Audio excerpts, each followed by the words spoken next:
અમદાવાદના CG રોડમાં the radian spa સેન્ટરના નામે ચાલે છે દેહ વ્યાપાર. અમદાવાદના પોશ વિસ્તારમાં ધી રેડિયન સ્પા સેન્ટરના નામે ચાલે છે દેહ વ્યાપાર.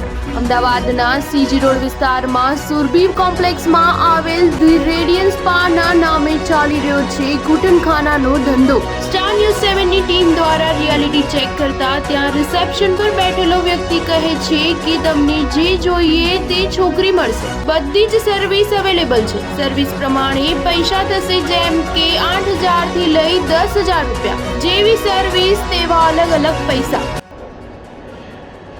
सर्विस में क्या है तुम्हारा? क्या लेना है? मतलब क्या है बताओ तो फिर ऐसे बताओ. क्या क्या सुना है सर्विस? I think लिया होगा अभी तक कभी? नहीं लिया कभी नहीं है. B2B तक से है. B2B तक सुना है तो वही ले लो. नहीं वो सब नहीं चाहिए. प्राइस पूछ रहा हूँ. ठीक है, क्यों बोल रहा है? कितना? एक पहले પોલીસ દ્વારા અલગ અલગ જગ્યાએ દરોડા પાડવામાં આવે છે, છતાં પણ આવા ધી રેડિયન સ્પા જેવા સેન્ટર ચાલી રહ્યા છે. સ્પાના નામે જે આ સમગ્ર કારોબાર ચલાવી રહ્યા છે તેમને તંત્રનો કોઈ ડર નહીં હોય. શું આ સ્પાની તંત્રને ખબર હશે કે પછી તંત્રની પણ મિલીભગત હશે? શું તંત્રને ધ્યાન નહીં હોય કે તંત્ર પણ આંખ આડા કાન કરે છે? Star news 7 Ahmedabad.